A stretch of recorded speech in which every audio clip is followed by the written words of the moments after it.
In larghissima parte non pagano imposte, non versano contributi, ma attingono dalle casse dello Stato. Parliamo delle migliaia di imprenditori cinesi che aprono le piccole e medie attività nel nostro territorio e sono loro ad essere finiti nel mirino della Guardia di Finanza. Nel Veneto c'è una popolazione di oltre 40.000 cittadini cinesi che gestiscono qualcosa come oltre 10.000 partite IVA.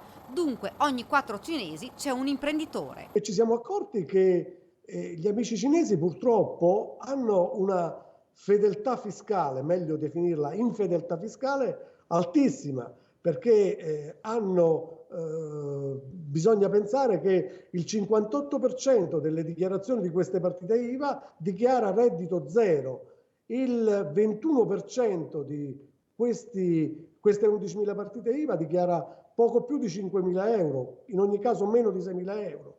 Quindi ci troviamo di fronte a una platea di soggetti che nell'80% dei casi non dichiara alcunché. Sul territorio di questi soldi non rimane nemmeno un centesimo e sono proprio le indagini minuziose della Guardia di Finanza a portare a galla un sistema paradossale.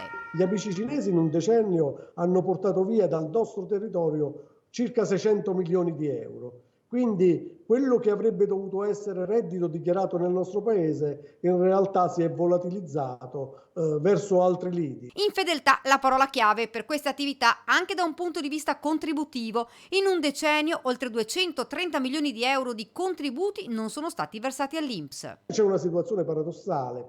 Non solo non hanno versato, ma hanno attinto alla cassa integrazione che è erogata dall'INPS per oltre 50 milioni. Quindi al danno la beffa. Un sistema perverso. Ci sono stati casi che fanno davvero riflettere sui quali l'occhio attento dei finanzieri si è posato. Ci sono stati casi in cui lo Stato italiano, mediante la cassa integrazione, ha pagato lo stipendio a qualche malcapitato che inevitabilmente è sfruttato dai suoi stessi connazionali per produrre in nero presso un'altra impresa. Un sistema, o meglio circostanze che non sono affatto casuali e sulle quali gli uomini della finanza continuano ad indagare.